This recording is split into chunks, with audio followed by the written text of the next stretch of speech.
Então, boa noite. Bem-vindos a mais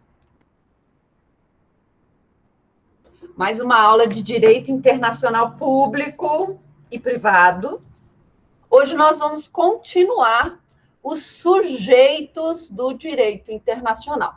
Então, nas últimas aulas, nós temos falado desses sujeitos. Quem são esses sujeitos? São aquelas pessoas, aqueles entes que podem assumir direitos e firmar obrigações,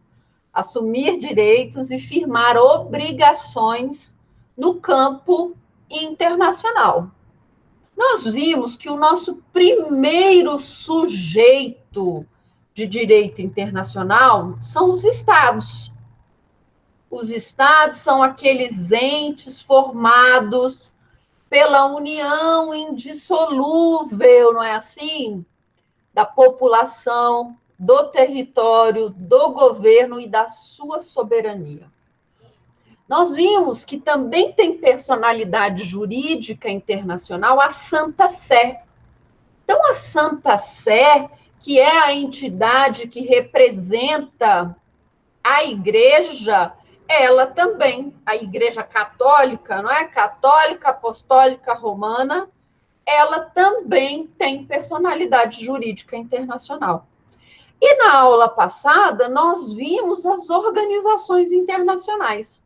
O que são as organizações? São esses entes que surgem quando os estados, na base da cooperação, eles resolvem criar uma entidade que vai ter personalidade jurídica, que vai agir de acordo com os interesses escolhidos por aqueles estados. Então, por exemplo, você tem a ONU tem lá 1 milhão de interesses, não é? Mas ela vai zelar pela paz, ela vai zelar pela segurança, ok? Ela vai zelar pelo Estado, pela proteção individual, pela autodeterminação dos povos. Nós temos também como organização internacional, eu falei bastante na aula passada, né, a Organização do Tratado de Cooperação Amazônico, que vai versar e vai proteger os direitos da Amazônia, isso mesmo, vai preservar a Amazônia como um todo, ok? Não é só a floresta amazônica que está dentro do Brasil, não, é a floresta amazônica geral. Os povos que vivem na floresta e que vivem e que dependem da floresta, vai tratar do desenvolvimento sustentável. Então, as organizações internacionais, elas são criadas pelos estados, elas passam a ter personalidade jurídica própria, e aí ela vai defender aqueles interesses, aqueles objetivos que estão lá na sua Carta de Constituição, ok? E aí nós temos um outro sujeito de direito internacional, que são os indivíduos. Então, uma parcela da doutrina que tem crescido muito nos últimos anos, vai falar que o sujeito, a pessoa física, eu, você, que nós também somos sujeitos de direito internacional. Você, eu, seu filho, seu marido, sua esposa, seus avós, seus irmãos, eles têm direitos e obrigações, tanto em caráter interno, quanto em caráter internacional. E que, para isso, nós teremos um mecanismo, uma rede de instrumentos normativos e uma rede de mecanismos para proteger esse indivíduo, essa pessoa física, ok? Essa pessoa física. Então, vamos começar a aula de hoje falando desse ponto, dessas teorias, ok? Dessas teorias.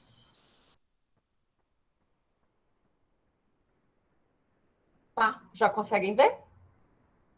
Já está aparecendo? Não? Ué? E agora? Para mim apareceu. Sim, ótimo. Então vamos lá. Apareceu aqui para mim também.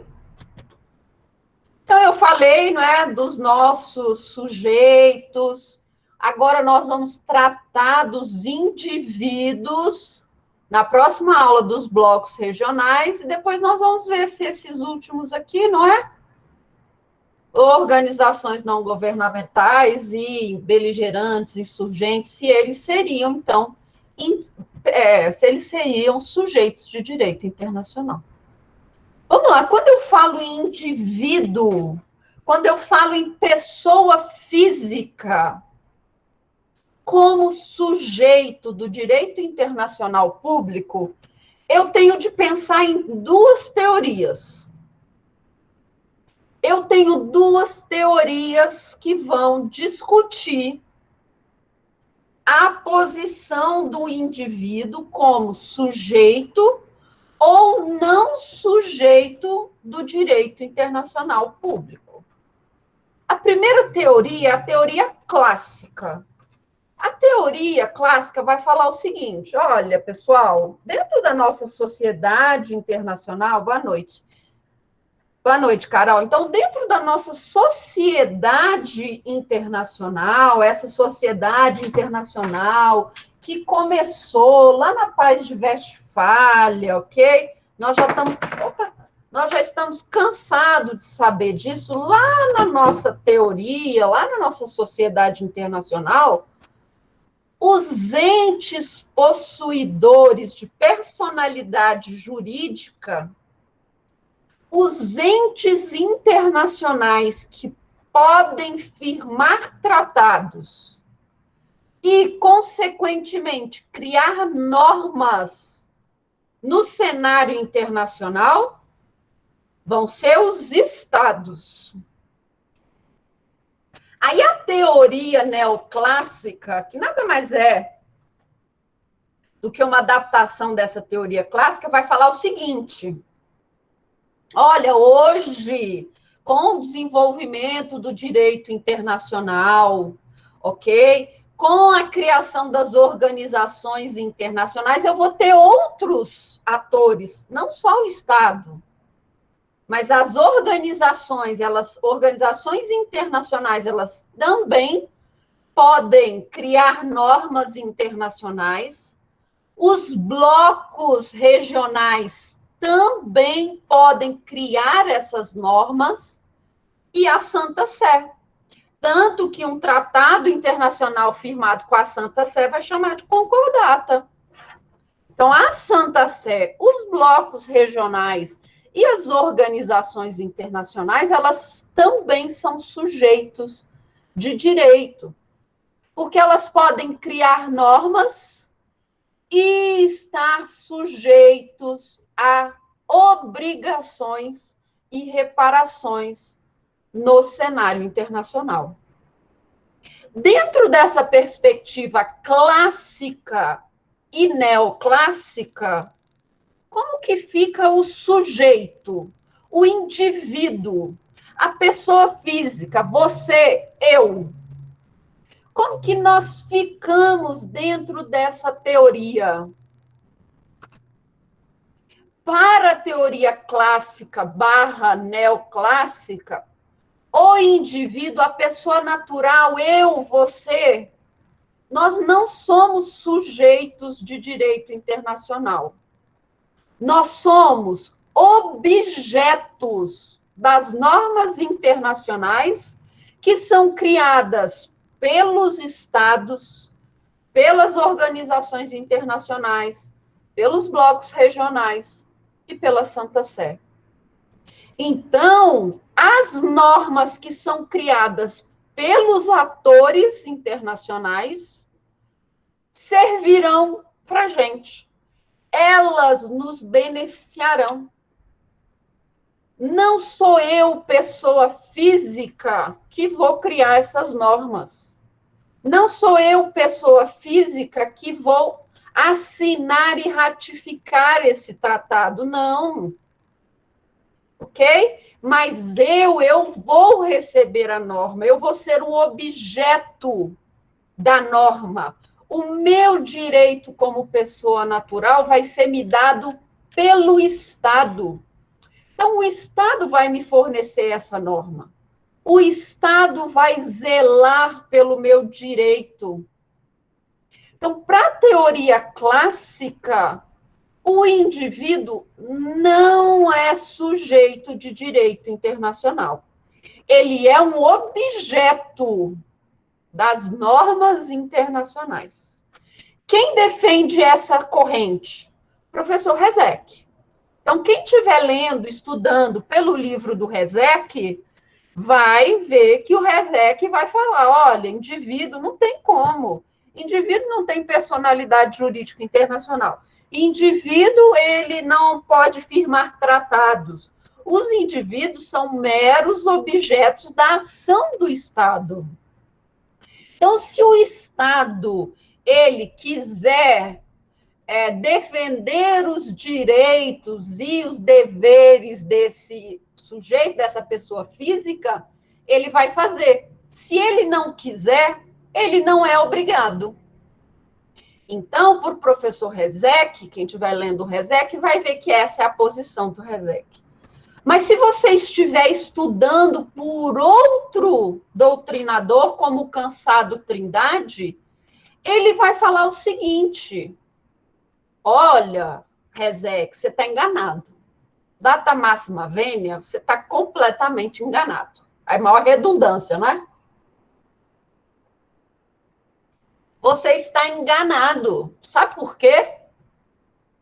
Porque o sujeito, ele interfere, sim, na sociedade internacional. O indivíduo, não é? O indivíduo, a pessoa natural, ela age, sim, na sociedade internacional. E, na maioria das vezes, independe do Estado.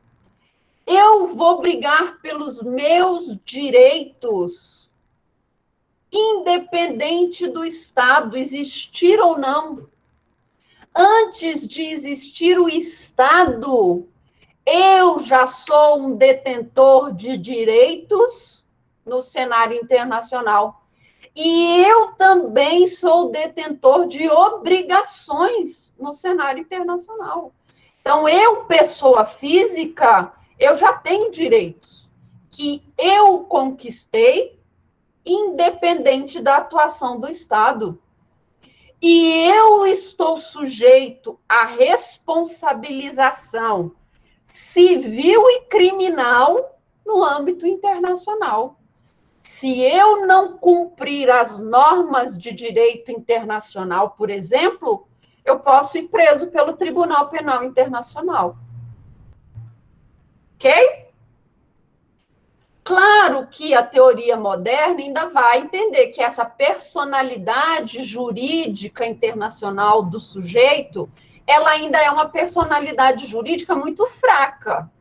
Como que o sujeito ele vai firmar um tratado internacional, não é? Não faz sentido, eles entendem, eles até aceitam isso.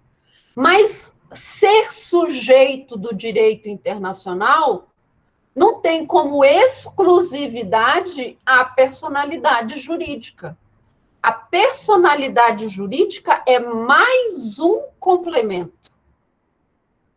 Não é um único, é mais um. E, para essa teoria, o que importa é eu ter direitos e obrigações internacionais que valem tanto aqui no Brasil, como na Argentina, como no Uruguai. Qualquer lugar que eu estiver, eu vou ter essas garantias respeitadas. Eu vou ter essas obrigações definidas. Tá bom? Então, a teoria moderna vai se valer disso. Eu tenho direitos e obrigações, eu como pessoa física, eu tenho direitos e obrigações E isso, no cenário internacional, e isso já me garante a posição de sujeito. Quais são, por exemplo, esses direitos e obrigações? Direitos que visam a proteção da dignidade humana. Matéria relacionada a direito do trabalho. Tá bom?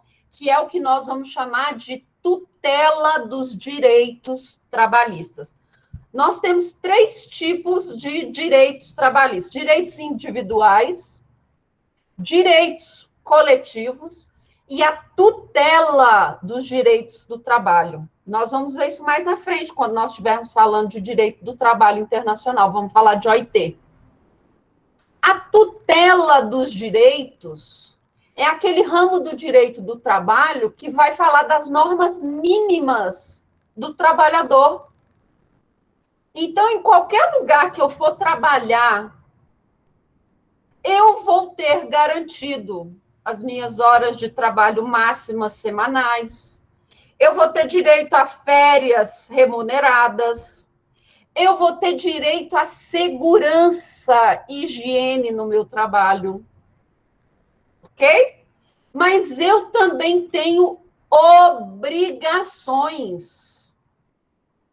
Eu também tenho obrigações. Imagina que eu vá para determinado país, pegue uma arma e mate uma comunidade inteira. Tive um surto psicótico. Matei uma comunidade inteira. Mulheres, crianças, idosos, os homens, o que saber?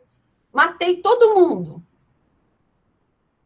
O que eu estou cometendo, não é? Estou cometendo um crime. Esse crime que eu cometi pode ser um crime internacional? Pode. Eu posso responder criminalmente por aquele crime que eu cometi, inclusive no cenário internacional? Posso. E se eu matei uma comunidade indígena inteira? Eram os últimos remanescentes de uma etnia e eu matei esses indígenas. Ou se eu, como presidente de uma nação, incentivei as pessoas a matar indígenas, matar os pobres, os pretos e as prostitutas, eu não estou cometendo um delito, um crime? Então, esse crime que eu cometo também tem reflexos internacionais. Então, para a teoria moderna, o indivíduo, ele é sim sujeito de direito internacional. Porque ele tem direitos. Se esses meus direitos não são cumpridos pelo meu Estado, se o meu Estado, por exemplo, não me dá as garantias mínimas de proteção, eu posso reclamar desse direito. Posso. Eu posso ir lá na Comissão Interamericana de Direitos Humanos. Sabe quem foi lá? A Maria da Penha. A Maria da Penha, ela sentiu que o Estado brasileiro estava fazendo vista grossa para a violência que acontecia com a mulher dentro de um relacionamento. A mulher que era agredida dentro de um relacionamento, ela não tinha as mesmas garantias de uma mulher que era agredida na rua por qualquer outra pessoa. Por quê? Porque a nossa sociedade machista e um Estado machista entendia que na briga de marido e mulher não se mete a colher. Não era esse o ditado que nós ouvíamos antigamente? Ah, se o marido está batendo na vizinha, né, na esposa dele, nós temos que ficar calados, a gente não tem que fazer nada, isso é problema deles. Não, não é problema deles, não, é problema da sociedade. Aí a Maria da Penha sentiu que o direito dela e o direito de outras mulheres também não estavam sendo respeitados. E aí ela foi lá na Comissão Interamericana de Direitos Humanos reclamar o seu direito. Conseguiu, não conseguiu? Hoje nós temos uma lei que pune com mais rigor, ou que exige a punição com mais rigor daquela violência que é cometida contra mulheres, crianças, tá bom? Dentro do nosso ambiente familiar. E temos também a causa daquela pessoa que eu não posso falar o nome, porque senão vai querer me processar, não é assim? Aquele que eu não posso falar o nome, que defendeu, não é, o extermínio dos indígenas. Não quer proteger os indígenas do seu país. Disse que indígena tem tudo que morrer. Não está enviando vacina suficiente para os nossos indígenas. Tem que morrer tudo. Está lá com a representaçãozinha, caminhando no Tribunal Penal Internacional. Diga, Letícia, você quer fazer uma pergunta? Professor, o Brandon está pedindo para aceitar ele. Ele nem pediu para entrar aqui para mim. Ele nem apareceu aqui para entrar na sala de aula. Porque quando aparece, passa o link para ele da sala direitinho, que quando aparece, fica o nome da pessoa aqui, para eu aceitar, e não apareceu o nome dele, não. Tá? Diga, Letícia, você quer fazer uma pergunta? Ó, agora que ele apareceu, acho que ele estava na sala errada. Você estava na sala errada, não é, Brandon? Fala a verdade. Ok? Então vamos lá, continuando. Então, diante dessas obrigações e desses direitos, a teoria clássico-neoclássica, ela vai falar o seguinte, olha, realmente eu entendo que o indivíduo, ele tenha direitos. Aquilo que nós chamamos de direitos humanos. Ok? O que eu chamo de direitos humanos são esses direitos e essas obrigações que o indivíduo tem, seja no campo interno, seja no cenário internacional. E aí a teoria clássica vai falar o seguinte, teoria clássica ou neoclássica, eu sei, o ser humano, o indivíduo, a pessoa física, tem direitos, tem obrigações, eu não discordo disso. Tem mesmo direitos e obrigações, mas quem deu esse direito? Quem foi lá assinar o tratado internacional para dar a esse indivíduo esse direito no âmbito internacional? Quem fez isso? O Estado. Então, esse direito nada mais é do que uma concessão que os atores da sociedade civil fizeram aos indivíduos, ok? Então, os indivíduos, eles vão ser os objetos dos direitos, que nós vamos chamar de direitos humanos. Já a teoria moderna, ela vai falar o seguinte, os direitos humanos são conquistas dos indivíduos. E os estados, eles apenas vão externar essas conquistas dos indivíduos. Os direitos e as obrigações, nós conquistamos ao longo dos muitos séculos. Nós fomos atrás desses direitos. Nós conseguimos liberdade. O fato de eu poder chegar aqui e falar para vocês o que eu penso é um direito, não é? É um direito que me foi conquistado.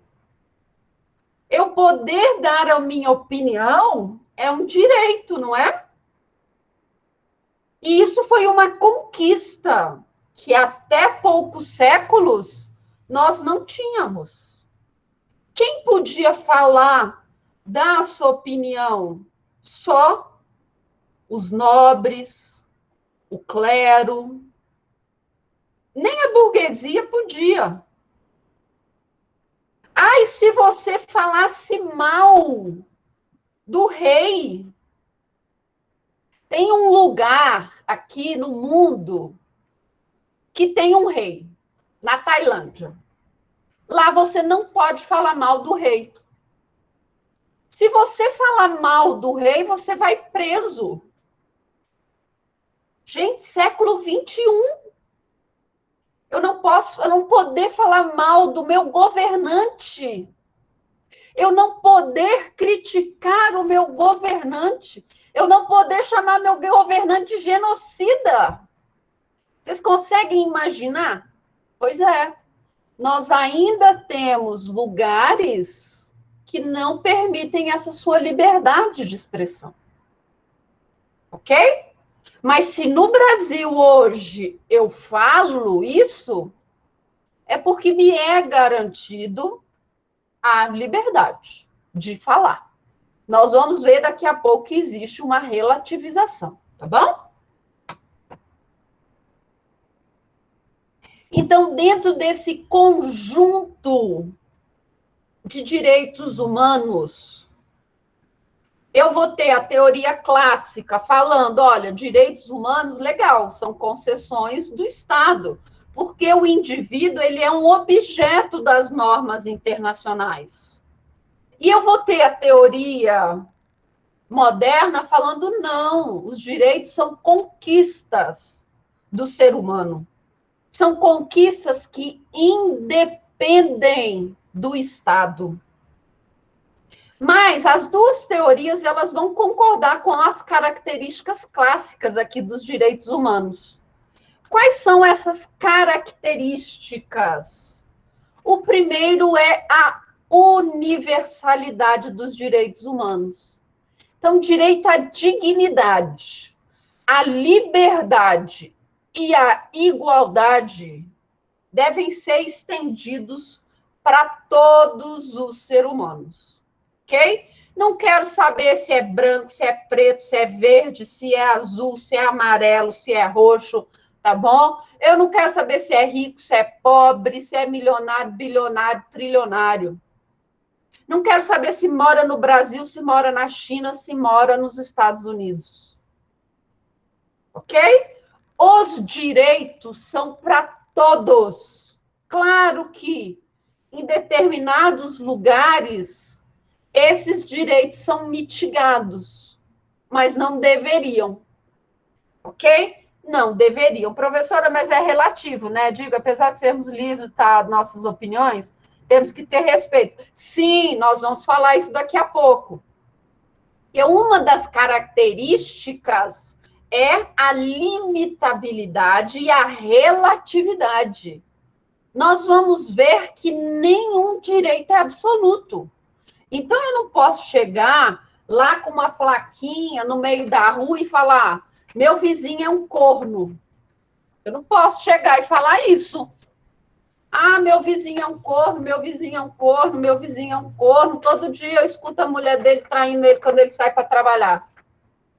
Se o meu vizinho se sentir ofendido com a minha manifestação, eu vou ser punida, não vou? Vou. Por quê? Porque o meu limite ao meu direito de expressão, ele é limitado. Eu chegar e chamar o meu presidente de genocida, eu estou sujeita a, se ele ficar chateado, se ele entender que ele foi caluniado, ele pode me processar. Pode. Aí a justiça vai definir se chamar o presidente de genocida é uma calúnia ou não. Mas se ele se sente ofendido, ok? Ele pode tomar as medidas legais. Direito à propriedade. Eu posso invadir o apartamento do meu vizinho? Posso invadir? Não. Ele tem o direito à propriedade dele. Mas eu não tenho parcela do prédio? Tenho. Mas isso significa que eu posso invadir a casa do meu vizinho?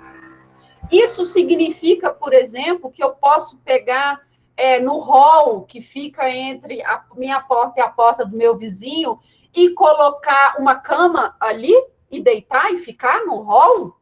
Não. Mas metade daquele hall não é meu? É, mas até o meu direito à propriedade é limitado. Então, apesar de eu ter direitos, esses meus direitos, eles têm limites. Mas eu posso criticar o meu presidente? Eu posso chegar e falar, olha, o meu presidente não está fazendo uma política adequada de saúde. Eu posso falar isso? Está dentro do meu limite, do meu direito de me expressar? Sim. Agora, tem lugares que eu não posso fazer isso. Vai lá na China falar que você não está satisfeita com a política econômica do presidente. Não vai conseguir. Vai lá na Indonésia, vai lá na Tailândia falar que a política do rei ou o benefício que o rei dá para as concubinas dele tá certo, tá errado. Vai lá falar isso. Você não pode. Ok? Então, quando nós falamos nesse direito à liberdade, é você poder criticar os seus governantes. Claro, tudo dentro do limite. Vai lá, exato, Coreia do Norte. Vai lá na Coreia do Norte falar mal. Vai lá falar do Kim Jong-un. Vai lá falar mal dele. Você nunca mais vai ser visto na sua vida. Eu vi ontem, né? Tem um francês que está preso no Irã sobre a alegação de espionagem. Por quê? Porque ele viaja o mundo numa van e ele estava com um drone tirando fotos num deserto. Ele está preso. A sua liberdade foi restringida sobre a alegação de que ele estava fazendo espionagem. Ok? Então, sim, nós temos direitos, mas nem todos os direitos são absolutos. Mas espera-se que esses direitos, sim, o dono da Alibaba falou mal do governo, ficou desaparecido 6 meses. Ninguém sabia dele, se ele estava vivo, se ele estava morto. Um dos homens mais ricos do mundo sumiu, ficou desaparecido, ninguém sabia. Ok? E aí? O que nós esperamos desses nossos direitos é que eles sejam universais. Então, em qualquer lugar que eu vou ter um tratamento digno. Eu vou ter liberdade de expressão, liberdade de locomoção, liberdade de permanecer, claro, tudo dentro dos limites razoáveis. E também vou ter direito à igualdade, ser tratado como todos os demais. Ok? Os nossos direitos, eles também são históricos. O que isso significa? Que, ao longo dos anos, nós fomos adquirindo direitos. Ao longo da evolução tecnológica, por exemplo, ao longo de revoluções, nós fomos adquirindo direitos. E é o que a doutrina vai chamar de gerações ou dimensões. O termo geração, ele já está um pouco ultrapassado. Por quê? Porque geração pressupõe o seguinte: uma geração, não é 25 anos, não é mais ou menos assim? Passa para outra geração, essa primeira geração acabou. Passa para a segunda, depois passa para a terceira, a segunda acabou. Não é assim? Geração não dá ideia de que uma acaba enquanto começa a outra, uma acaba, começa a outra, acaba, começa a outra, acaba, começa a outra? Dimensão não. Elas vão se ampliando. Então, a doutrina mais moderna vai chamar em dimensões.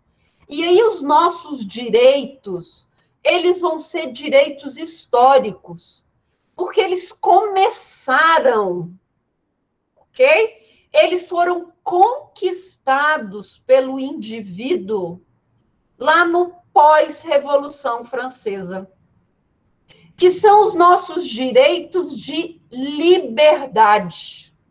Liberdade, direito de propriedade e direito de participação política.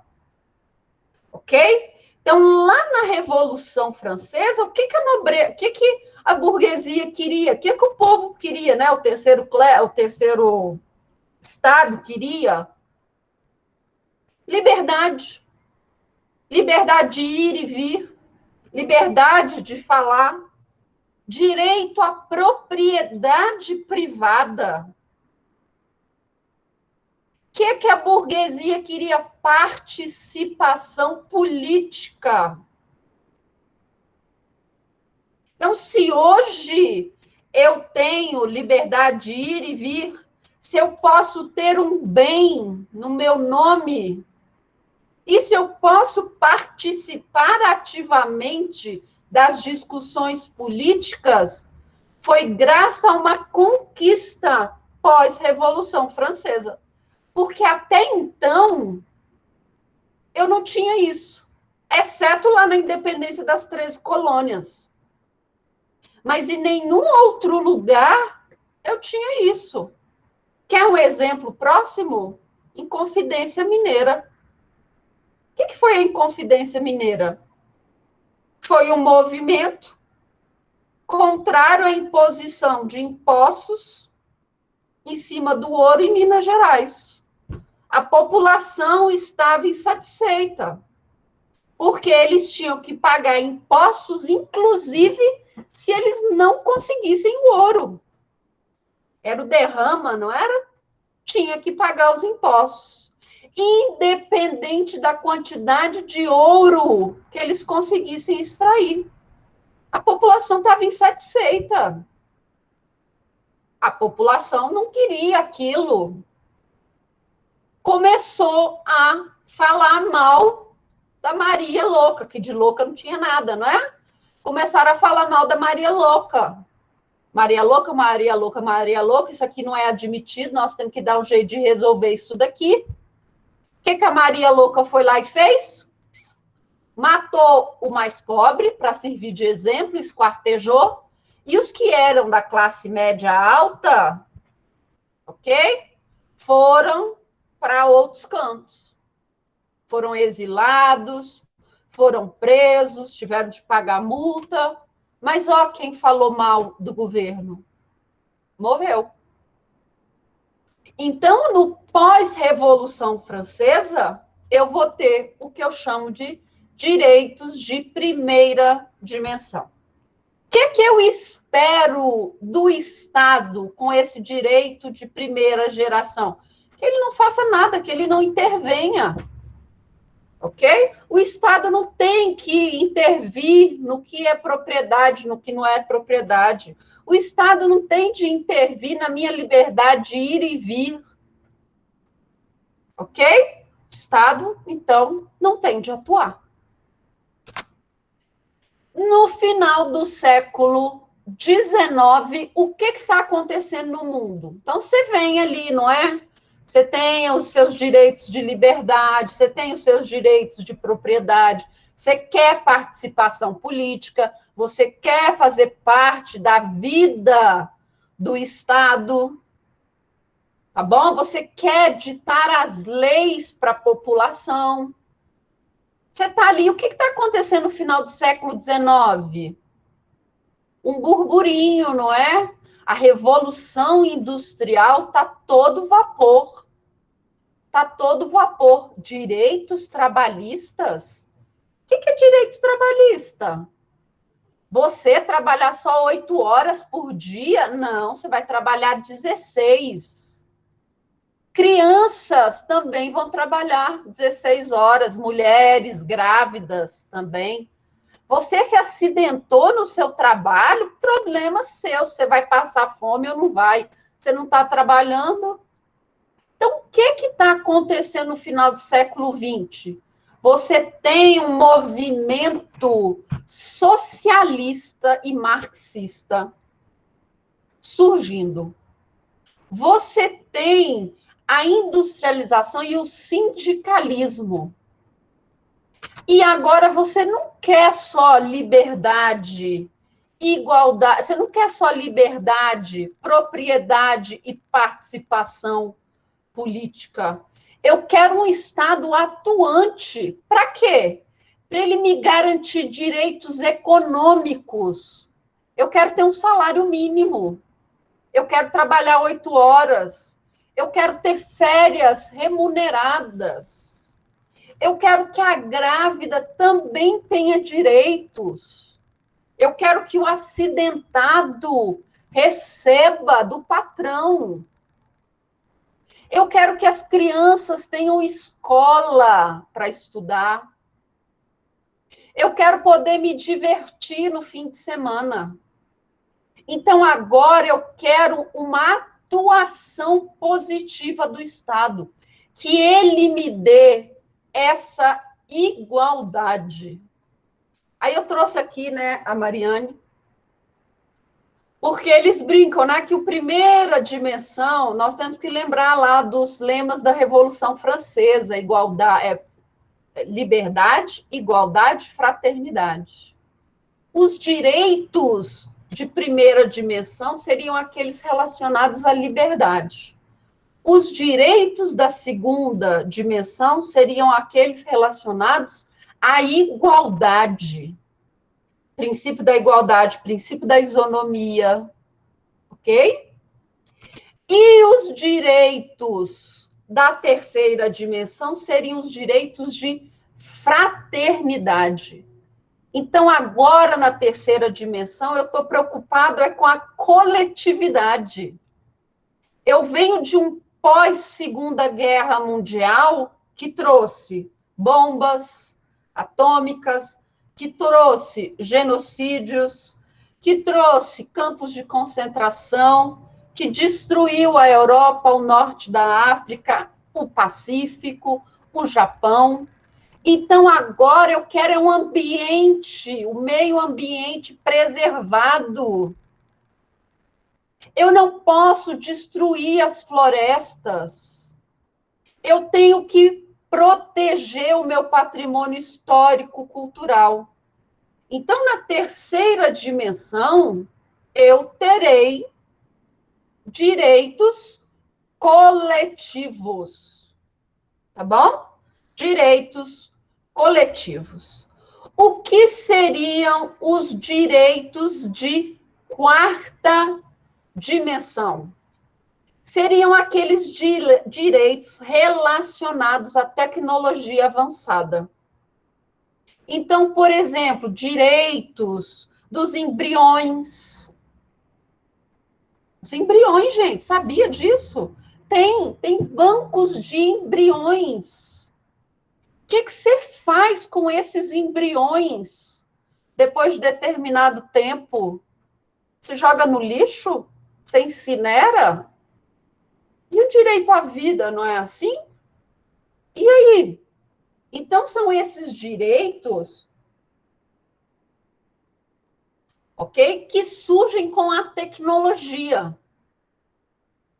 Seu direito, talvez, à privacidade, a privacidade dos seus dados, ok?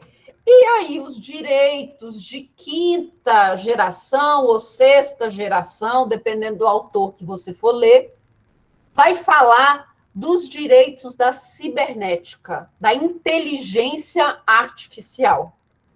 E aí nós temos lá no direito da cibernética, da inteligência artificial, até tem um filme lá, né, do Eu, Robô, ele fala das 3 normas, não é? Das 3 normas da inteligência artificial, que é não machucar humanos, sempre defender os humanos e nunca machucar o humano, mesmo se o humano pedir, não é? Então, nós também temos direitos relacionados à inteligência artificial. Como essa inteligência artificial ela vai agir com relação às próximas décadas. Então, os direitos humanos, tanto teoria moderna quanto teoria clássica, eles vão concordar. Os direitos são históricos. Eles surgem ao longo da evolução do direito. Tá bom? Eles vão surgir com a evolução do direito e com a manifestação da sociedade. Ok, pessoal? Alguma dúvida aqui? Alguma dúvida? Próxima característica: irrenunciabilidade, imprescritibilidade e inalienabilidade dos seus direitos. Você não pode renunciar aos seus direitos. Não pode. Renuncio ao meu direito de liberdade. Não quer dizer que a partir de agora eu não falo nada, eu não saio mais de lugar nenhum, eu não... eu permaneço para cá. Até que o direito de permanecer é um direito, não é? Eu vou permanecer... Poxa, até o direito de ficar quieta, sem sair da cama, é um direito seu, não é? Assim? Então, eu não posso renunciar a esses direitos. Esses direitos não prescrevem. Então, eu vou ter para sempre meu direito à liberdade. Eu vou ter para sempre o meu direito de participação política. Eu vou ter para sempre o meu direito à propriedade.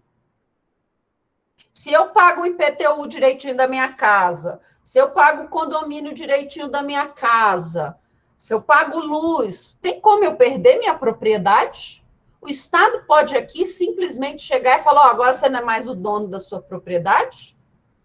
No máximo, ele pode chegar, fazer uma ação e me pagar o valor da minha propriedade, não é assim? Mas ele pode simplesmente, porque hoje ele não foi com a minha cara, tirar minha propriedade? Não. Ok? Mas o que eu posso fazer? Relativizar esse meu direito. Direito à intimidade. Intimidade é algo que vai além da privacidade. Tá bom?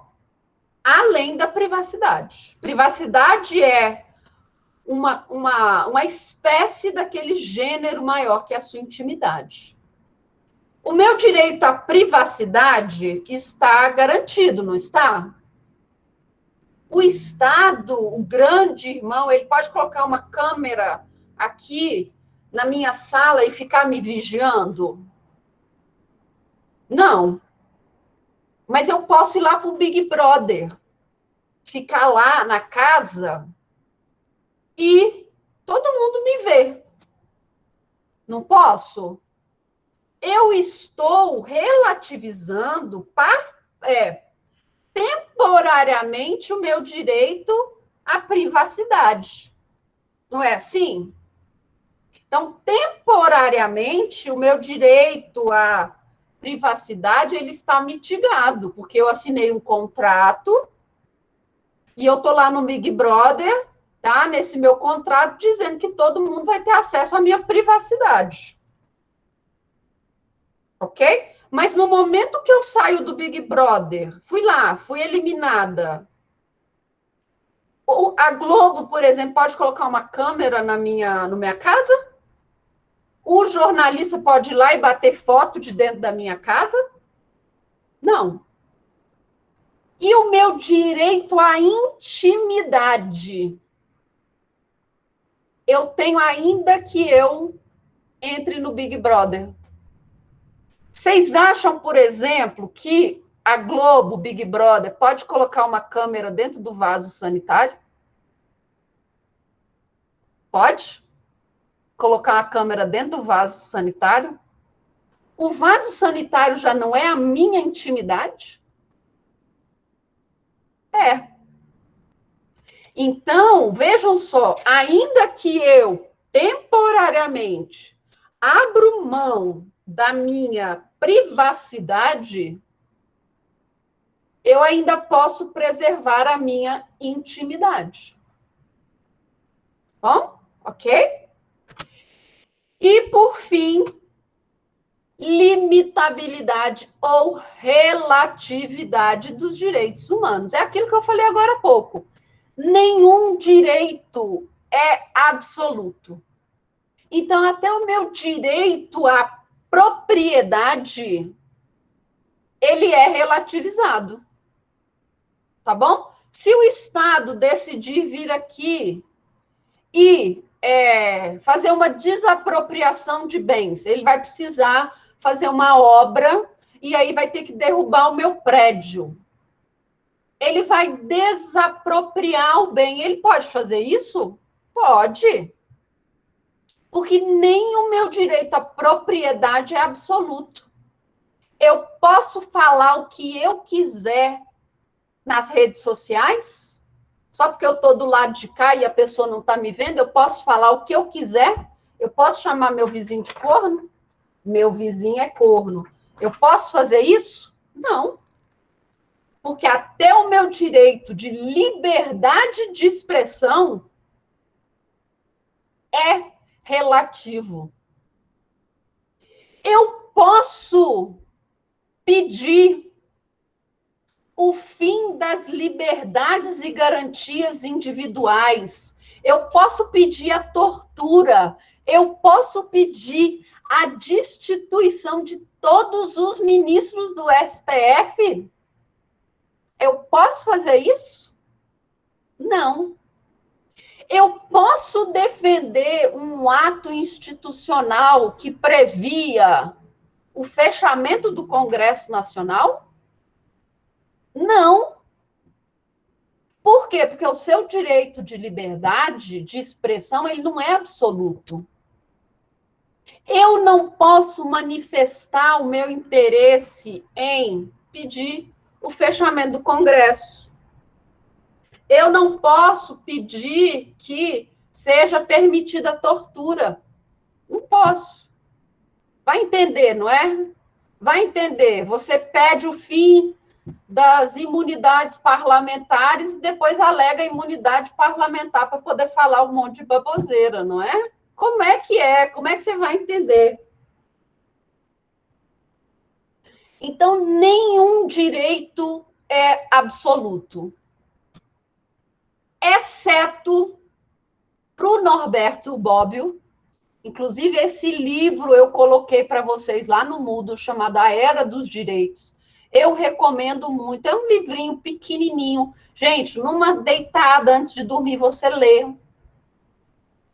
O Norberto Bobbio, que é um dos maiores estudiosos de direitos humanos do mundo, ele vai falar o seguinte: nenhum direito é absoluto, exceto dois. Até o seu direito à intimidade pode ser relativizado. A moça lá, o rapaz, foi fazer um filme pornográfico. Aquilo ali não é a sua intimidade? Sexo não é a sua intimidade? É. Mas lá a pessoa ganhou para isso. Relativizou o seu direito à intimidade. Mas o Norberto Bobbio vai falar que, olha, até a intimidade, que é um dos seus maiores direitos, pode ser relativizado. Mas tem dois que você não vai achar exceções admissíveis em lugar nenhum. O direito de não ser escravizado, nem o direito de ser torturado. eu não posso ser torturada em momento algum. Porque o meu direito de não ser torturada, ele é um direito absoluto, que não admite relativização. Então, lembra antigamente que quando a polícia queria, né, resolver um caso, o que ela fazia? Ela ia lá e torturava o investigado, até o investigado confessar. Meu amigo, o cara está no pau de arara, pelado. Eu confesso, não, eu confesso o que quiser. Não é assim? Então, ser torturado não existe exceção. Lembra de Guantánamo? Guantánamo é um caso recente. Os Estados Unidos, os grandes defensores da democracia, dos direitos, não era assim? Os grãos supra-sumo da defesa dos direitos do homem, da democracia, de tudo. Estava lá em Guantánamo, torturando presos. Não, não pode, não. Não pode torturar, não. Ainda que o fulano seja o Osama Bin Laden. Osama Bin Laden podia ter sido torturado? Não, não podia. Osama Bin Laden podia ter sido escravizado? Olha, Osama, agora nós te prendemos, você vai virar escravo, tá bom? Pode? Não. Então, o Norberto Bobbio vai falar, olha, todos os direitos podem ser relativizados. Todos. Menos não ser torturado e não ser escravizado. Tá bom? Alguma dúvida com relação a essas características clássicas dos direitos humanos? Eu só estou falando isso porque parece que vocês não tiveram a matéria de direitos humanos, não é? Não tiveram, não é? Não, senhora, não tivemos. Então, só por isso que eu estou falando, tá bom? Porque essas características vocês deveriam ter visto se tivesse essa disciplina, né? Mas como vocês não tiveram, aí eu falei das características. Ah, olha aqui, a Carol disse que ela teve porque era da grade antiga e que hoje é optativa, tá? Optativa. Aí eu trouxe também, isso aqui vai ficar esse slide só a título de curiosidade. O Robert Alexey, ele vai ter um livro chamado A Teoria dos Direitos Fundamentais. E aí o Robert Alexey, ele vai trazer uma série de características que também são dadas aos direitos humanos. Ele dá uma outra visão, é a mesma coisa que nós falamos lá, mas ele vai trazer aqui numa visão mais para o direito mesmo, direito positivo, propositivo, tá? Lá nós temos uma visão mais de uma teoria sociológica do direito. Aqui não, aqui ele vai trazer mais do direito mesmo, sabe? Ele vai falar, por exemplo, dessa validade moral da norma. Ele vai falar da prioridade de posição. Então, os direitos humanos, eles estão num ranking, eles estão num rol acima, né? Dentro lá da lista de direitos, os direitos humanos, eles estariam acima. Que esses direitos são fundamentais no sentido de essenciais para a vida da sociedade e que eles também são direitos abstratos, que exigem uma certa limitação para que eles sejam aplicados. Então, eu trouxe aqui a posição do Robert Alexey só a título de curiosidade, ok? Às vezes você vai fazer um concurso para juiz, aí pode cair uma questão, aí você, pelo menos, em algum momento, alguém já falou, né, do Alexey, e que ele traz essa ideia de direitos morais, né, a validade moral da norma, tá? Então, vamos voltar aqui para o direito internacional. Ok? Nós vimos a teoria clássica, neoclássica, e a teoria moderna. Teoria clássica, o sujeito, o indivíduo, não é sujeito de direito internacional. Ele é um mero objeto das normas internacionais. Já a teoria moderna vai falar o seguinte, olha, o indivíduo é, sim, de sujeito de direito internacional. E nós vamos ter uma rede, um sistema global e regional de proteção desses direitos. Mas aí a teoria clássica vai falar assim, concordo, nós vamos ter esse sistema global de proteção, mas foi porque os estados permitiram, ok? Então, teoria clássica e teoria moderna concordam na existência desse sistema global de proteção. Esses tratados que vão trazer tanto os direitos quanto as obrigações dos indivíduos. As duas teorias concordam, mas elas têm visões diferentes desses tratados. Para a clássica neoclássica, esses instrumentos normativos só existem porque o Estado quer. Porque o Estado firmou no cenário internacional. Ok? Porque se o Estado não quisesse, ele não assinava.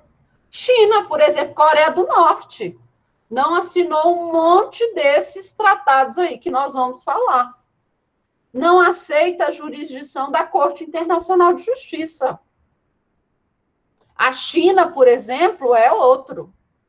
Então, os defensores da teoria clássica vão usar exatamente esses estados autoritários para basear a sua posição, ok? Já a teoria moderna vai falar, temos um sistema graças aos humanos, graças às pessoas.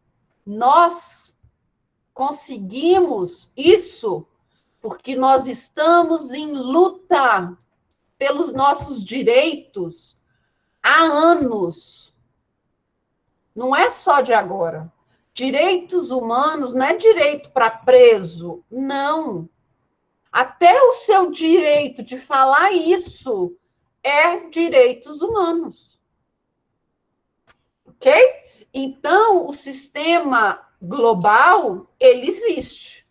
Teoria clássica e teoria normativa vão entendê-los de forma diferente. Dentro desse sistema global de proteção dos indivíduos, quais são os principais instrumentos normativos? Não são os únicos, eu trouxe os principais. A Carta das Nações Unidas. Então, o documento tratado internacional que cria a Organização das Nações Unidas, ela é um instrumento normativo que prevê direitos e obrigações dos indivíduos. Ainda que de uma forma mais genérica, ela vai trazer em diversos pontos ao longo da sua exposição a promoção aos direitos humanos.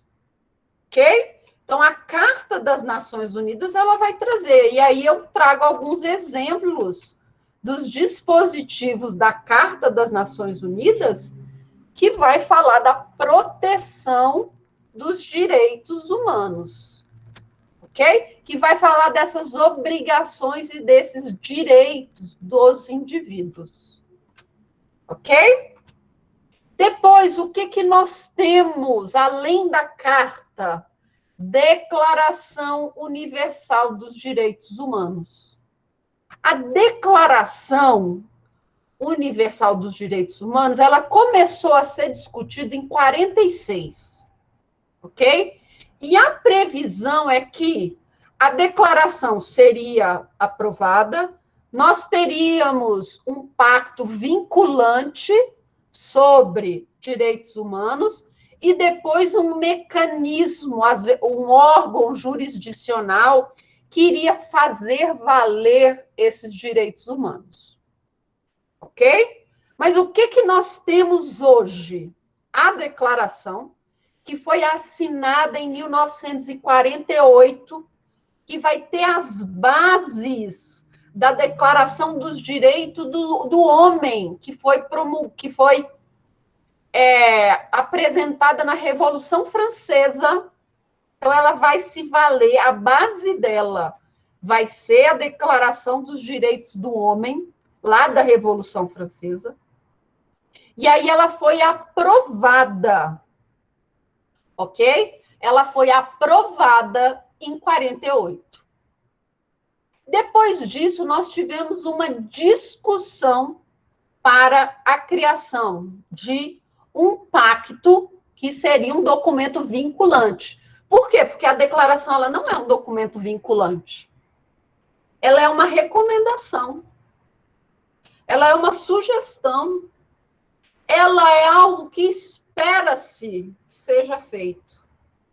Depois nós tivemos, então, a discussão desses pactos e nós até hoje não tivemos um mecanismo global de aplicação da Declaração dos Direitos do Homem. Vamos falar um pouquinho dessa Declaração dos Direitos Humanos.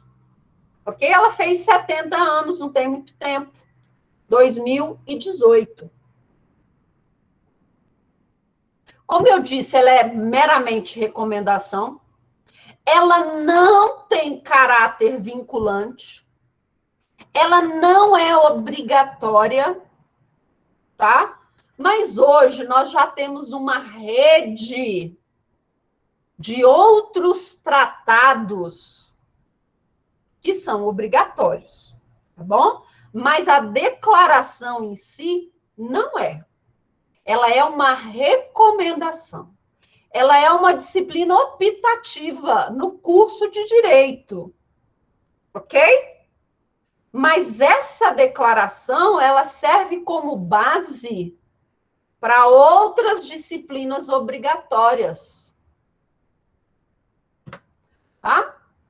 E como que eles falam? Olha, nós já temos 70 anos dessa declaração. Essa declaração já virou um costume internacional. Já virou princípios gerais do direito. Então, alguns vão defender que hoje, depois de 70 anos da Declaração Universal dos Direitos Humanos, ela deveria ser vinculante. Tá bom? Tá? Aí eu trouxe algumas questões aqui que a Declaração Universal ela vai falar de 4 liberdades.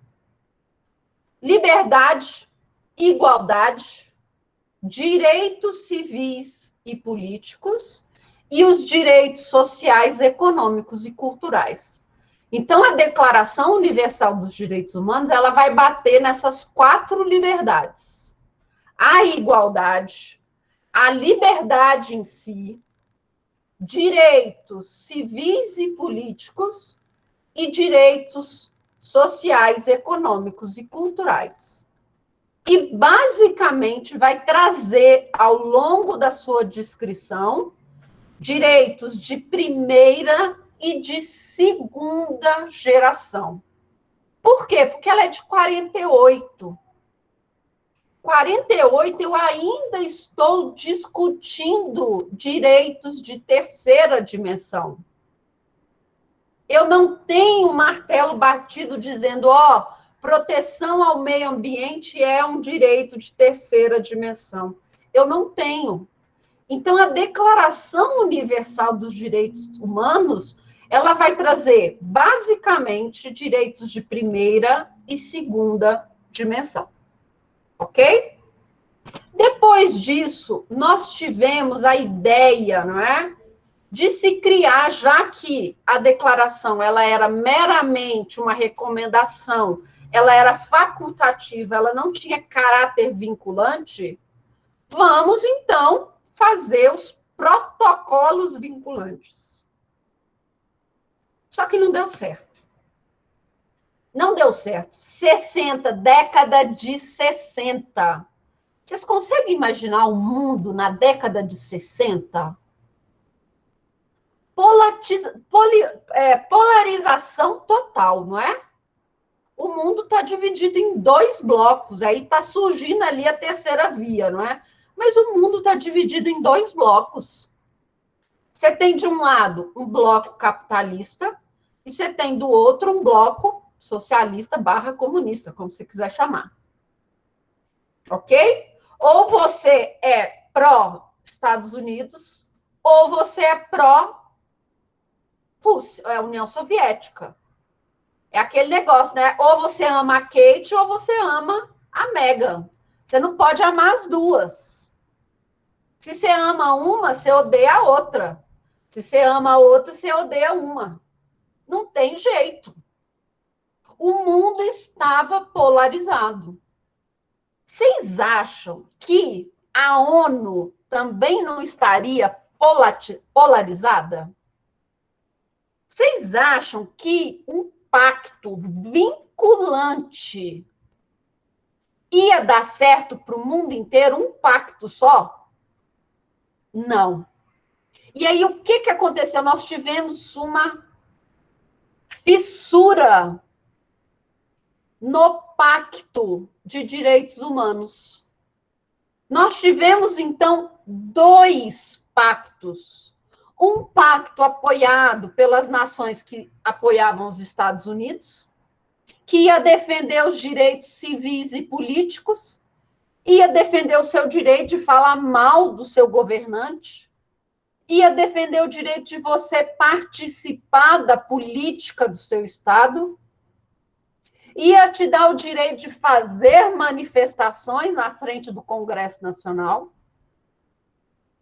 E um outro pacto que foi aprovado pelos estados que defendiam ou que estavam alinhados à União Soviética. E aí eles vão falar nos direitos econômicos. Todos precisam ser iguais, todos precisam ser tratados da mesma forma. Eu tenho de preservar a minha cultura. Eu não posso fazer distinção entre A, entre B, entre C. Todo mundo tem que usar o mesmo cortinho de cabelo. Tá bom? Então, assim como o mundo estava dividido, as Nações Unidas também estavam. Então, nós tivemos a aprovação de dois pactos. O Pacto Internacional dos Direitos Civis e Políticos e o Pacto Internacional dos Direitos Econômicos, Sociais e Culturais. A ideia, a terceira vertente, seria a criação de um mecanismo, de uma instância internacional mesmo, um órgão jurisdicional que fizesse dos direitos civis e políticos, quanto o Pacto Internacional dos Direitos Econômicos, Sociais e Culturais. Mas nunca saiu do papel, ok? Nós não temos a instituição que faz valer os pactos, ok, pessoal? E aí, como eu disse para vocês, essa corrente do sistema global de proteção dos direitos humanos, ela não está restrita à Carta da ONU, à Declaração dos Direitos Humanos, não, nem aos pactos. Eu vou ter outras convenções que vão tratar dos direitos humanos. Uma convenção que é fundamental é a Convenção para a Prevenção e Repressão do Crime de Genocídio. Então, na Segunda Guerra Mundial, não existia a tipificação dos crimes de guerra, dos crimes de genocídio e do que é crime contra a humanidade. Quem assistiu aquele filme Tribunal de Nuremberg e o Tribunal de Tóquio? Quem não assistiu, assista. Porque esses dois filmes vão falar justamente disso.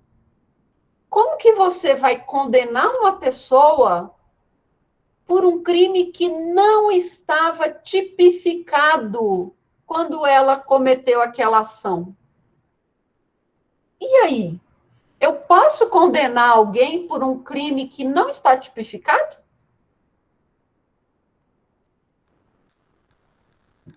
E aí? Posso?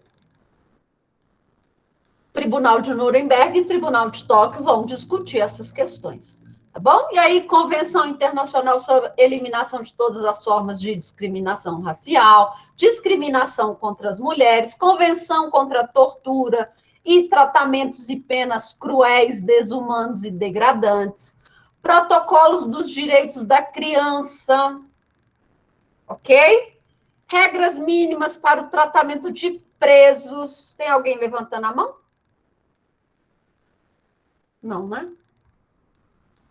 Tratamento de presos, protocolo contra o tráfico de pessoas, direitos da pessoa com deficiência, direitos humanos e as comunidades tradicionais, os índios, ok? E aquelas comunidades tradicionais, quilombolas, por exemplo.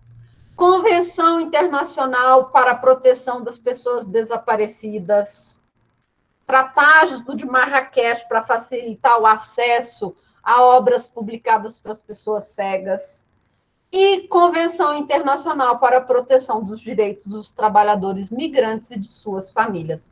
Então, eu trouxe aqui apenas alguns exemplos desses instrumentos normativos que nós temos de caráter global para a proteção dos direitos humanos. E se o nosso presidente tiver cometido um crime contra a humanidade ou um crime de genocídio? Quais são os mecanismos globais para proteger os seres humanos? O primeiro mecanismo que nós temos hoje é o Alto Comissariado das Nações Unidas para os Direitos Humanos. Mas ele nada mais é do que um órgão político. E o que o órgão político faz? Solta nota de repúdio, ok? Então, o órgão político, ele só vai soltar notinha de repúdio. Ele não vai ter uma cogência. Ele não vai conseguir ir lá e fazer cumprir a norma. Ele vai só falar, olha, presidente do Brasil, você não pode cometer crimes de genocídio, você está desrespeitando as normas de direitos humanos. Nós repudiamos qualquer violação à Declaração Universal dos Direitos Humanos.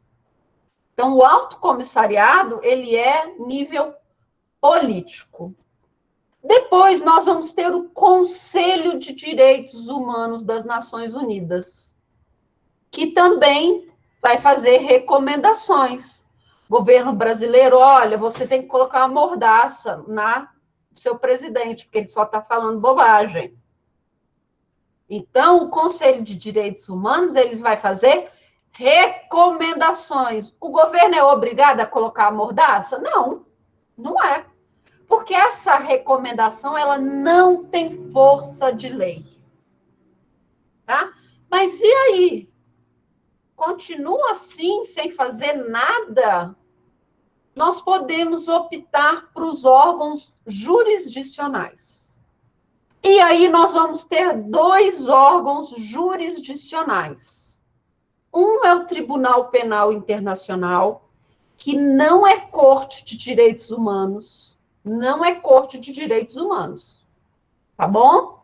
Não é. O Tribunal Penal Internacional, ele foi criado lá no Estatuto de Roma para cuidar dos crimes de guerra, genocídio e crimes contra a humanidade. E lá no tribunal no Estatuto do Tribunal de Roma, ele vai especificar o que eles consideram como sendo genocídio, o que eles consideram como sendo crime de guerra e o que eles consideram como crimes contra a humanidade.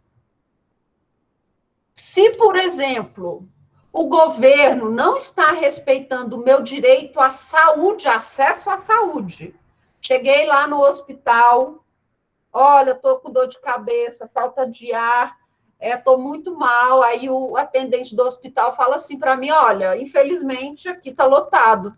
Senta aí na recepção e espera. Estou lá esperando, morro. Foi me negado acesso à saúde, meu direito a ser tratada com dignidade. Eu posso reclamar contra o Estado lá no Tribunal Penal Internacional? Não, não posso. Por quê? Porque o Tribunal Penal Internacional não é uma corte de direitos humanos. Ela é uma corte específica para crimes internacionais. De crime de genocídio, crime de guerra e crimes contra a humanidade. Tá bom? A outra opção seria a Corte Internacional de Justiça. Mas a Corte Internacional de Justiça, ela vai cuidar de todas as matérias de direito internacional. Então, não é só direitos humanos. Fronteiras, guerras, ela vai cuidar, que mais? De espaço aéreo, ela vai cuidar da Antártida, ela vai cuidar do Polo Norte, ela vai cuidar de tudo que for matéria de direito internacional. Mas ela pode tratar de direitos humanos? Pode. Mas a Corte Internacional de Justiça, ela tem um pequeno problema. Lá ela só aceita ações de Estado contra Estado. Então, tem como a minha família ligar para o governo brasileiro e falar, ó, governo brasileiro, move aí uma ação contra o governo brasileiro por não ter cumprido o meu direito à saúde? Não, não vai fazer isso. Então, o que nós temos? Como que nós acionamos, por exemplo, a Corte Internacional de Justiça num caso desse? Digamos que eu tenha dupla nacionalidade. Eu sou belga também, eu tenho a nacionalidade belga. Aí a Bélgica vai acionar o Brasil na Corte Internacional de Justiça, pleiteando indenização por não ter garantido o acesso à saúde a um nacional belga, que, coincidentemente, também era nacional do Brasil. Ok? Então, lá na Corte Internacional de Justiça, que não é uma corte também de direitos humanos, é uma corte de direito internacional, eu só posso ter ações movidas de Estado contra Estado. Ok? E agora, como é que faz? Nós vamos ter que apelar para os nossos mecanismos regionais. Aqui nas Américas, nós também vamos ter um sistema de proteção dos direitos humanos. E os nossos principais instrumentos normativos são a Carta da OEA, ok? E a Declaração Americana dos Direitos do Homem e aquilo que nós chamamos de Pacto de San José da Costa Rica, ou Convenção Americana sobre Direitos Humanos, ok? Então, aqui no âmbito do sistema interamericano, eu vou ter a Carta da OEA e a Declaração Americana dos Direitos e Deveres do Homem e a Convenção Americana dos Direitos Humanos, que vai criar quem? a Comissão Interamericana de Direitos Humanos e a Corte Interamericana de Direitos Humanos. Tá bom? Pacto de San José da Costa Rica, vocês já sabem, não é? É aquele, por exemplo, que não admite prisão por depositário infiel, não é assim? Virou até súmula vinculante, não pode prender. E se for prender o devedor por alimento, você já tem que ser a última hipótese, tá bom? Nós temos também protocolo de São Salvador, em matéria de direitos econômicos, sociais e culturais, Convenção Interamericana para prevenir, punir e erradicar a violência contra a mulher, Convenção Interamericana para eliminar todas as formas de discriminação contra as pessoas portadoras de deficiência e a Convenção Interamericana sobre o desaparecimento forçado de pessoas. Vamos falar, então, do que interessa aqui para a gente, no nosso sistema regional. Aqui no âmbito das Américas, nós vamos ter a Comissão Interamericana de Direitos Humanos. O que é a Comissão Interamericana? É um órgão consultivo da OEA. Ela vai fazer recomendações, ok? Que não tem caráter vinculante. As recomendações não são de caráter vinculante. São apenas recomendações. Mas ela tem uma função maravilhosa. Ela pode representar pessoas contra estados das Américas. Então, imagina só, a Maria da Penha, coitada, ela não estava tendo seu direito resguardado pelo poder público brasileiro. O poder público, o poder judiciário, não estava garantindo a Maria da Penha e às demais mulheres vítimas de violência a dignidade básica. Então, o que a Maria da Penha fez? E os advogados dela? E uma ONG, né? O que eles fizeram? Maria da Penha, vem cá, vamos ali em Washington, que ali em Washington tem a Comissão Interamericana de Direitos Humanos. E nós vamos levar o seu caso para a convenção.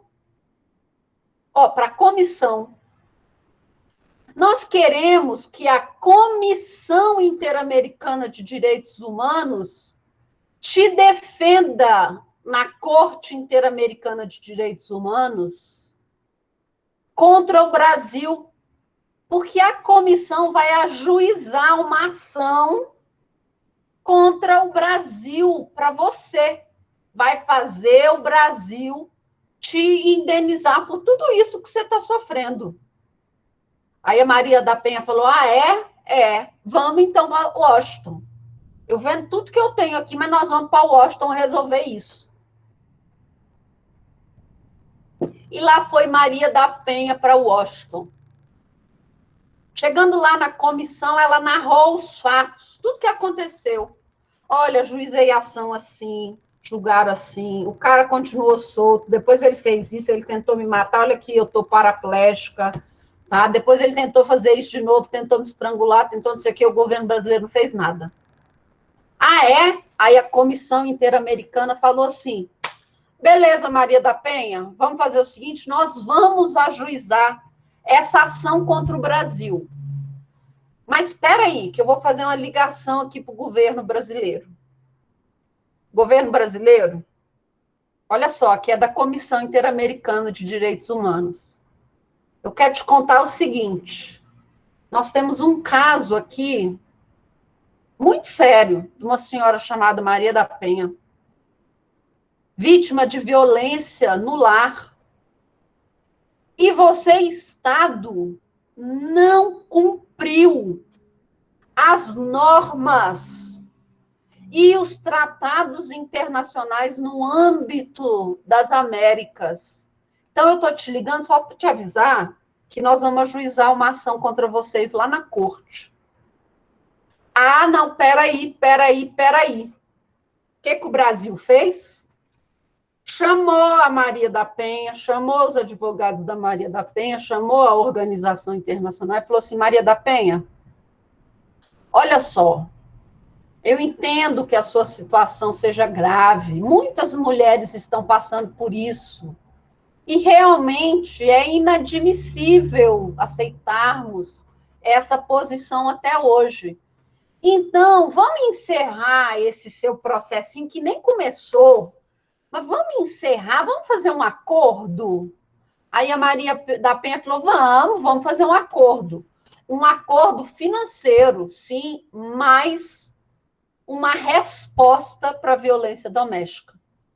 E aí, o que o Brasil fez? Fez uma compensação financeira para Maria da Penha e se comprometeu em criar uma legislação favorável às mulheres.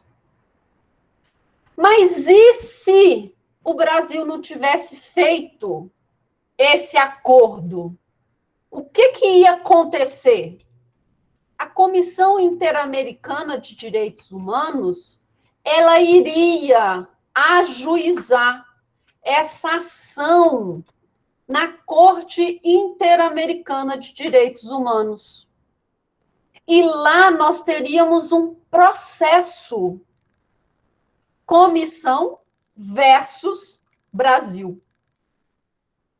Ok? A Corte Interamericana, então, ela vai aceitar reclamações, ações da Comissão contra um Estado das Américas ou de um Estado das Américas contra outro Estado das Américas. Tá bom? Ela vai admitir, então, tanto as ações que são da comissão, quanto ações que são de estados, ok? A sentença da corte é obrigatória, definitiva e não cabe recurso, tá bom? Obrigatória, definitiva e não cabe recurso. No máximo, uns embargos de declaração. Nada mais. Ok? Nada mais. O Brasil reconhece a competência da Corte Interamericana.